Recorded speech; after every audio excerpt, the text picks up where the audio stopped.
സംസ്ഥാന പാതയെടുത്ത് തള്ളിയ കല്ലും മണ്ണും അപകട ഭീഷണി ഉയർത്തുന്നു. തിരക്കേറിയ കുറ്റിപ്പുറം തൃശൂർ സംസ്ഥാന പാതയിൽ ചങ്ങരംകുളം ചീയാന്നൂർ പാടത്താണ് റോഡരികിൽ കല്ലും മണ്ണും തള്ളി നിറച്ചിരിക്കുന്നത്. ചങ്ങരംകുളം ടൗണിന്റെ നവീകരണ പ്രവൃത്തിയുടെ ഭാഗമായി നീക്കം ചെയ്ത മണ്ണാണ് വാഹനങ്ങൾക്കും യാത്രക്കാർക്കും ഭീഷണി ഉയർത്തുന്ന രീതിയിൽ പാതയോരത്ത് തള്ളിയിരിക്കുന്നത്. പല സ്ഥലത്തും കല്ലും മണ്ണും റോഡിലേക്ക് ഇറങ്ങിക്കിടക്കുന്ന അവസ്ഥയിലാണ്. സംസ്ഥാനത്തെ തന്നെ ഏറ്റവും തിരക്കേറിയ പാതകളിലൊന്നാണ് കുറ്റിപ്പുറം തൃശൂർ സംസ്ഥാന പാത.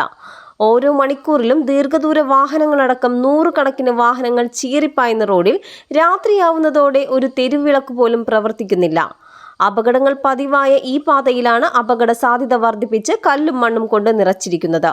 നിർത്താതെ പെയ്യുന്ന മഴയിൽ പലയിടത്തും മണ്ണ് റോഡിലേക്ക് ഇറങ്ങി ചെളി നിറഞ്ഞ അവസ്ഥയിലാണ്. യാത്രക്കാർക്ക് ഭീഷണിയാവുന്ന മണ്ണും കല്ലും എത്രയും വേഗം പാതയിൽ നിന്നും നീക്കം ചെയ്തില്ലെങ്കിൽ വലിയ അപകട സാധ്യത ഉണ്ടെന്നാണ് നാട്ടുകാർ ആരോപിക്കുന്നത്. CNTV ചങ്ങരംകുളം.